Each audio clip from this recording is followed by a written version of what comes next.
20 years ago, in 2001, one of the darkest days in NASCAR has ever occurred. One of NASCAR's greatest drivers ever was lost. Hello guys, and welcome back to another video on the channel here. It's another NASCAR video. And this is Dale Earnhardt's fatal accident 20 years later. May Dale Earnhardt rest in peace. Dale Earnhardt Sr. had passed away at 49 years old. He was born April 29th, 1951, passed away February 18th, 2001, the day of the Daytona 500. He had a very aggressive driving style, which gave him nicknames like the Man in Black, Iron Head, or the most popular one, the Intimidator. Dale Earnhardt debuted in the NASCAR Winston Cup Series in 1975. He made his race debut at Charlotte Motor Speedway in North Carolina in the 1975 World 600. But instead of driving the black number 3 Goodwrench car that we all know, back then he drove the car that you are seeing on your screen in the 70s. Instead, a blue and yellow number 3 Wrangler car. Dale Earnhardt was racing for Richard Childress. In his rookie season, Earnhardt won one race at Bristol, and he also captured 4 poles, scored 11 top 5s and 17 top 10s. He ended up finishing 7th in the point standings because he unfortunately missed 4 races due to a broken collarbone. He also won Rookie of the Year honors.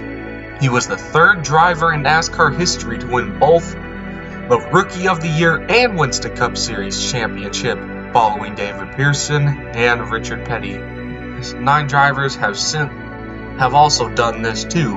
Rusty Wallace, Alan Kulwicki, Jeff Gordon, Tony Stewart, Matt Kenseth, Kevin Harvick, Kyle Busch, Joey Logano, and Chase Elliott. Over the 27 years that Dale Earnhardt had been racing in, he ended up having 428 top 10s, 22 poles, and a total of 76 wins, with one of his most memorable ones, the 1998 Daytona 500. And his final win ever ended up being in 2000 at Talladega Superspeedway, the 2000 Winston 500. So, let's go ahead and take a look at his rep now.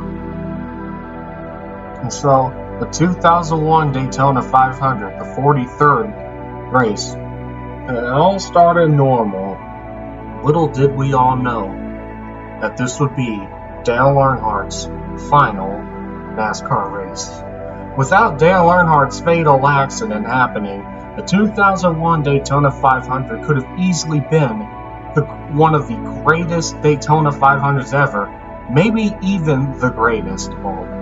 All 43 cars that were in the race were still running until, with 154 to go, the first caution of the day comes out. In the wall, Purvis. I think that's Jeff Purvis who bounced off the wall coming off turn number 4. Here he comes. Caution is out. The caution is out. And I don't think the leader got it.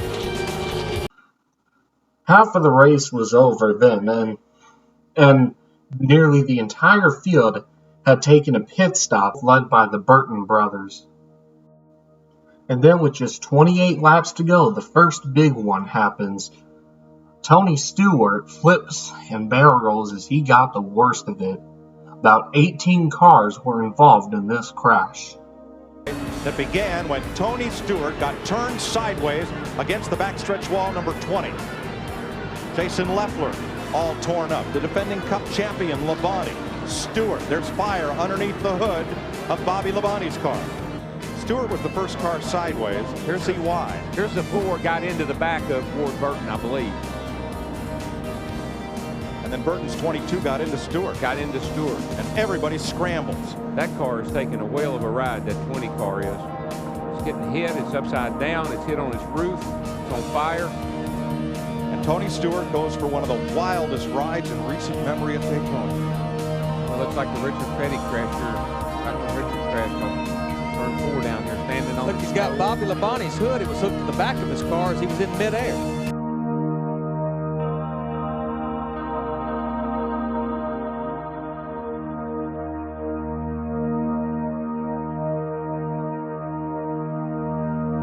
And then the green flag comes back in the air. 26 cars left and 22 laps to go. And now here is the final lap, which is the lap where Dale Earnhardt was unfortunately lost. Michael Waltrip also ended up winning and getting the checkered flag and winning his first Daytona 500. As Dale Earnhardt had hit the wall hard in turn 4, getting spun out by Sterling Marlin in the number 40. Here's the crash right here. Notice the silver number 40 got into Dale Earnhardt. Dale Earnhardt ends up going into the wall hard in turn 4, collecting Ken Schrader as well. And Dale Earnhardt was unfortunately killed instantly due to head injuries. To me, the last lap of the 2001 Daytona 500 was great because of Michael Waltrip winning, but also by far one of the saddest laps ever, losing one of the greatest stars in auto racing history. NASCAR would never be the same after this day here, losing the Intimidator. But since Dale Earnhardt's fatal crash, however, the safety in NASCAR have improved very significantly.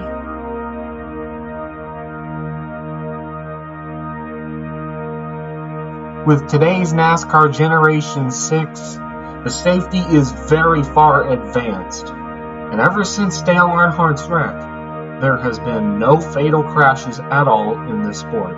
And these cars are safe enough to prevent any fatal crash. And this was clearly proven at the 2020 Daytona 500 where Ryan Newman flipped and got hit going airborne on his driver's side when Corey LaJoie launched him into the air. If this wreck were to happen 20 years ago, Ryan Newman probably would not have made it out alive. It is definitely for sure that there will never be a fatal crash in NASCAR history ever again.